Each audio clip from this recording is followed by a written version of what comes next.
thaw. One Eye pulled the sleigh across the ice at a crazy speed. Once or twice, Hiccup tugged on the reins to try and get him to slow down, but the big driver ignored him, and in the end, Hiccup gave up trying. The quicker we get to Hysteria, the better anyway, he reminded himself. The bitingly cold, the burningly cold wind slammed into his face, tearing at his eyelids as they careered across the ice. The hopeful Puffin bounced crazily behind them like an ugly duckling desperately trying to keep up with its demented mother.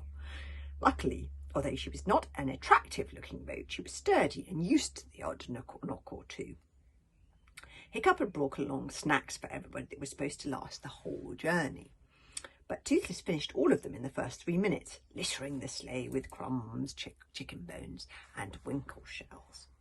Toothless got cold, he wailed. Toothless hungry, Toothless bored. Ow, ow, ow, ow, ow, Kamikaze sitting on my tail.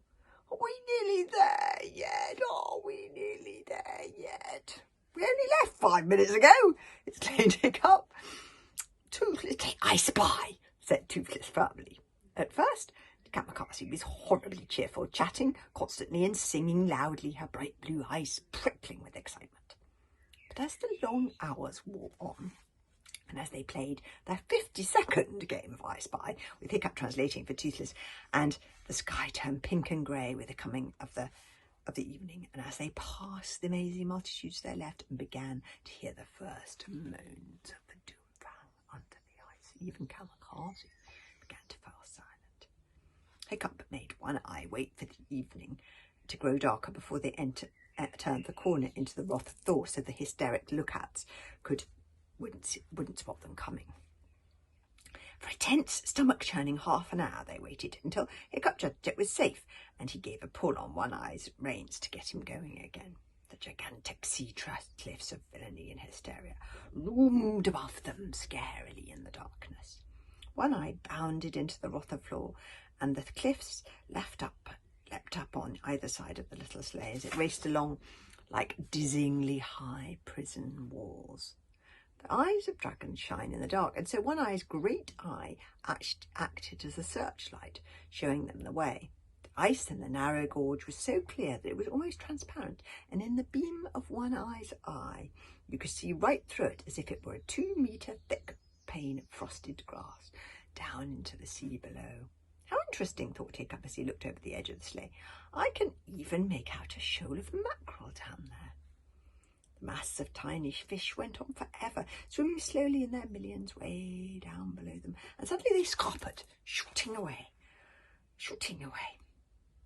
like tiny sparks in an explosion, and as a great dark shape, infinitely large, suddenly appeared under the ice. It was the gargantuan shadow of a dragon, the size of an underwater mountain, and it easily kept up with the speedy little sleigh, its long tail lazily powering it along, its wings nearly brushing the edges of the Wrath of Thor as it beat them slowly to swim underneath them. It's a Doomfang, whispered Toothless into Hiccup's ear. Let's go ho. Hiccup gazed downwards in fascinated horror as the great dragon turned its head to one side, and Hiccup found himself staring into an enormous bloodshot green dragon eye as long as the sleigh itself. It was as if all the green in the world, of peas, of grass, of spinach, of leaves, of beans and frogs, had been concentrated in that one eye and given it the intensity of pure green. It was like looking pure green acid. It was like looking straight into the sun at midday through a great green microscope, and Hiccup was so dazzled he nearly fell off the sleigh till he was brought back to his senses by a terrible thud, and the ice below him jumped up like an earthquake. That's the Doomfang. It's a gigantic predator of the ocean, very rarely seen by humans. It is armed not only with fearsome fangs and claws, but also with strange blue fire that freezes its victims to death.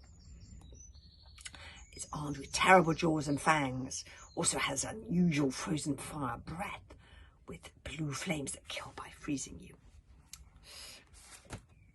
The sleigh jumped too, and One Eye soared briefly into the air with a complaining yowl. thud went the ice again as the Doomfang butted its head against the thick, transparent wall. With terrified relief, Hiccup realised the ice was so deep that it was holding strong, although it was now shot through with tiny little white cracks. The sleigh raced towards the entrance to Hysteria Harbour, like a mouse streaking towards a mouse hole. The dragon followed, thudding the ice underneath as they went, with terrible blows from its battering ram head. When One Eye turned into the harbour, he was going so fast, the momentum from the boat behind almost turned them round in a great screeching circle. The sleigh balanced softly wildly on one runner before slamming back down and carrying on. Hiccup looked over his shoulder. The Doomfang was too large to fit through the narrow harbour entrance. It pushed its great head through, and Hiccup could see, though not hear, its huge mouth opening in a roar of rage. Its paw with the terrible talons tearing at the water. It blew out a great gush of underwater blue flame that shot out underneath the spreading sleigh and streaked forward in a straight line right up to the shoreline, almost as if it were a bright blue road telling them where to go. "He's not pleased," grinned Kamikaze as the sleigh raced along the bright blue road. "That is one Doomfang in a very bad mood. Let's hope the ice holds long enough for us to steal the potato and get out of here," shivered Hiccup. "That creature would kill us with one snap of its jaws." When One Eye finally came to a plunging halt at the ice's edge, and Hiccup clambered out of the sleigh, his legs wobbling like jellyfish, the evening had become night. The bright blue road had turned to palest turquoise and was gradually fading entirely. The harbour, thank Thor, was entirely deserted. Pulled up onto the rocks, half buried in snow, were hundreds of hysterical boats. Even in their snow-covered state, you could tell that these were ghost ships that hadn't rocked on salt water for 15 years. Racks of sails, hung from drooping masts, oars and rudders jutting from the snow, were rotting or snapped in half. Hiccup sent Toothless off to have a look at the hysterical village, and the little dragon reluctantly flapped off into the darkness. "Why does Toothless always have to do this?" complained Toothless. "Because you're the one with the wings, Toothless," Hiccup explained for the umpteenth time, unhitching One Eye. Kamikaze unpacked her burglary equipment, humming happily, showing interesting looking pointy instruments into her pocket, putting on her special shoes with the spikes on the sides, winding length after length of stout rope around her middle. Hiccup's usual companion on adventures was Fishlace, who was always terrified and asking what on earth they were doing in yet another life-threatening disaster. So it was quite a change to have Kamikaze treating the whole thing as if it was an enjoyable outing.